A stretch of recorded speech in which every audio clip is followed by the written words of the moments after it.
Hello, Dharma Circles. Svati here, the embodied Dharma coach.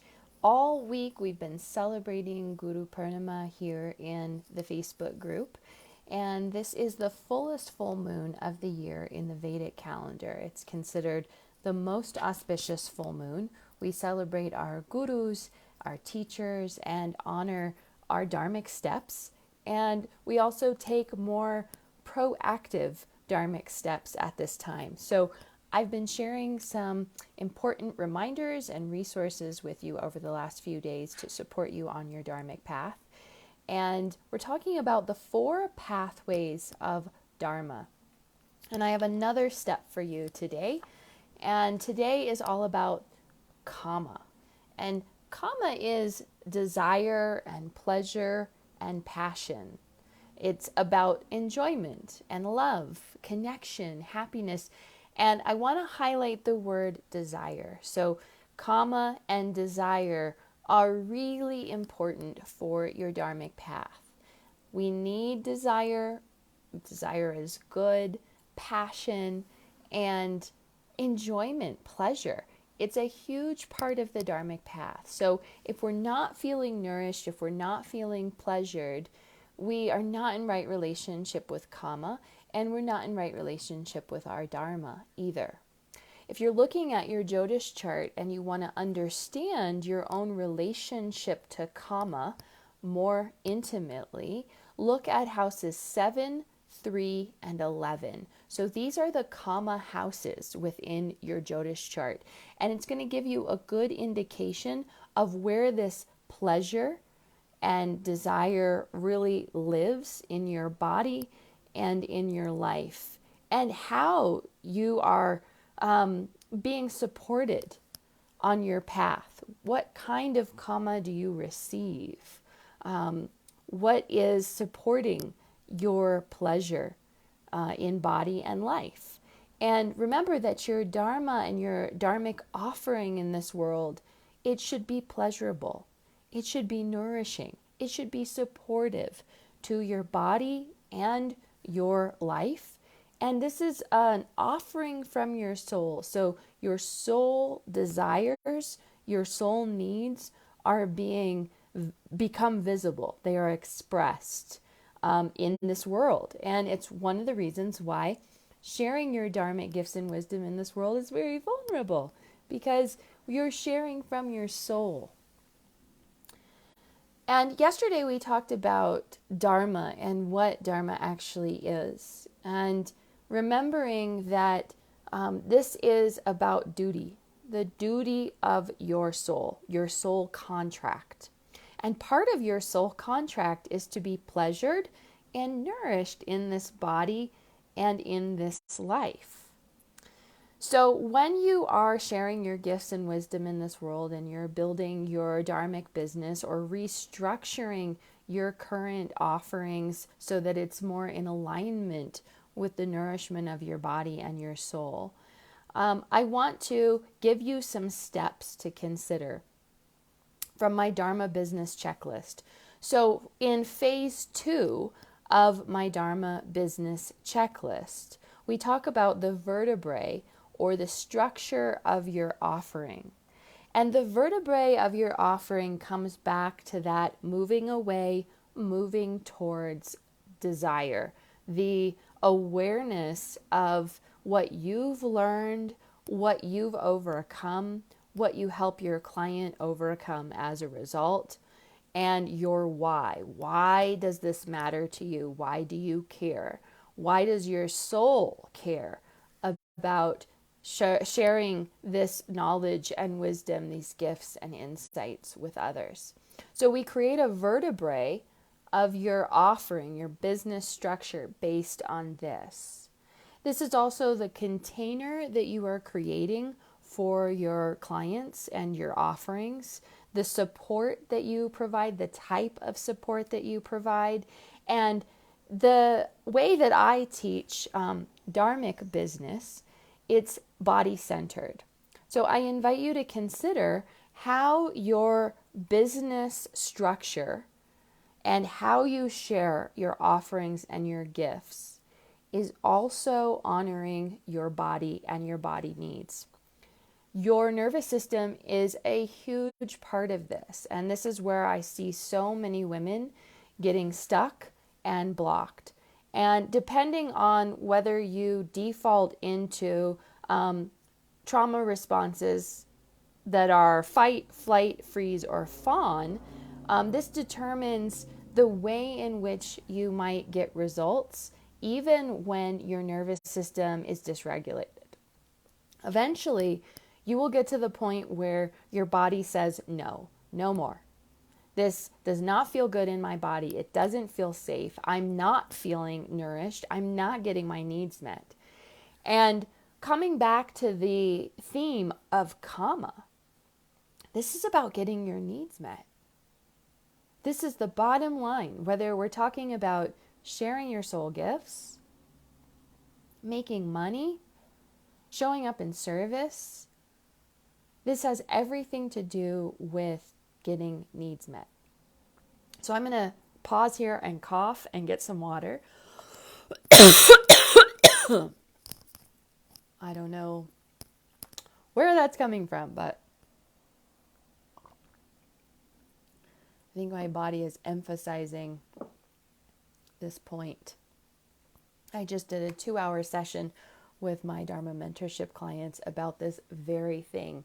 And we went very deep into getting our needs met in the structure of our offering and tending to our nervous system responses. And it's a very deep dive, in fact. And it's something I'm very passionate about. So your business structure needs to reflect the needs of the body and what feels good in your body. And if you're struggling or stuck in getting your needs met in your business, it's really important to lean into where your body is saying no and getting curious about that. Why might your body say no? This doesn't feel safe. Doesn't feel good in my body. And you're going to get a lot of clues and insights from there. So the structure of your business must support your body and feel good in the body. The structure is also connected to your moving away and you're moving towards goals. And I think of your business structure, your offering structure, even the phases of your business and your own development like a ritual. So I want to invite you to think of your offerings in the sense of a ritual. A ritual has a very clear container. There's a beginning, there's a middle, there's an end. And the structure provides the support while also allowing for freedom and process and transformation to take place in unpredictable ways. We're not actually in charge of the outcomes. We may have some intentions or some desires for the outcome in our own life or in our clients' lives, but there's also a lot of trust and surrender required. So, what supports your nourishment? What supports your client's nourishment? This must be considered in the vertebrae or the structure of your offering, and that includes pricing. So, the next question has to do with pricing. What are your financial goals? What are your overall goals for not only your business, but for your life as well? How much money do you actually need to make in order to get your needs met? This includes savings and investing in both your business and your own personal desires and needs. What allows you to take care of your body and do things that provide kama, nourishment and pleasure and desire in this life. So pricing is very key and it's very essential. And pricing is often where we identify or meet the resistance or the parts of ourselves that say no. The nervous system might even become dysregulated when you raise your prices or you ask for more money. asking for more money is another way of asking for your needs to be met. And pricing has everything to do with sharing your value, knowing your value.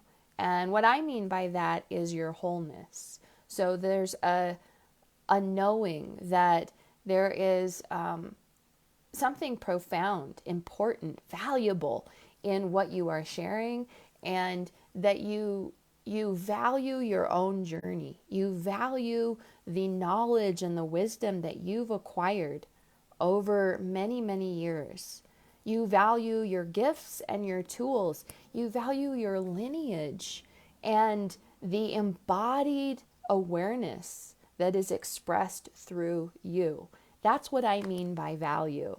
So you need to work on and perhaps continue to support a sense of trust and reverence, devotion. We talked about that in day one. Devotion for your path and honoring that even though there'll be many iterations of your offering and your business, right where you are now is something to celebrate. And your pricing needs to reflect that value, that knowing of who you are and what you offer in such a unique and profound way that no one else can offer. Because remember, your Dharma is like a fingerprint or a thumbprint, a handprint. There is only one of you. And this soul desires to express this uniqueness. So pricing is based on what you know you need on a wholeness level. And then identifying how many clients at what price gets you to this goal. So it's really simple, but it might bring up some response in your body. Most of the women that I meet and that I work with need to raise their prices and take fewer clients, and just be really realistic about that your nervous system is actually asking for holding fewer people and getting more of your needs met. And part of how we do that is increasing your price and restructuring how you meet people and in what ways you're meeting people. And there's also restructuring that needs to be done on an internal level. This has a lot to do with the caretaker trauma and feeling responsible for taking care of others physically, mentally, emotionally, and spiritually. And so if you know there's work to be done around that, then I want to encourage you to show up for your body in that way, because it's going to be reflected in your pricing, your sense of value, and it's also going to be reflected in how nourished you feel in your body and life. So pricing is key, and it's something I'm really passionate about because, again, when we are talking about money and asking for money, it has everything to do with getting your needs met. Do you deserve? Is it safe to ask for my needs to be met? Am I even allowed to ask for my needs to be met? And so this is where the work is. It's part of your vertebrae. It's part of what we work with in my Dharma mentorship process. This is phase 2 of my Dharma business checklist. And tomorrow I'm going to give you phase 3, and we'll talk about artha, which is wealth. And yes, money is a vital part of your dharmic path. It is a vital pathway for being nourished and soul content. And it's vital for this process of sharing your gifts and wisdom in this world. No, we don't do this for free. And it's one of the things I remind my ancestors about and ask for their support with all the time. I'm not doing this work for free. This contract is not free labor. And I want to be compensated well for my work, my efforts, and my wisdom and gifts that I share in this world. And your ancestors want to support you in this. But you have to ask, and you have to be clear on what your request is.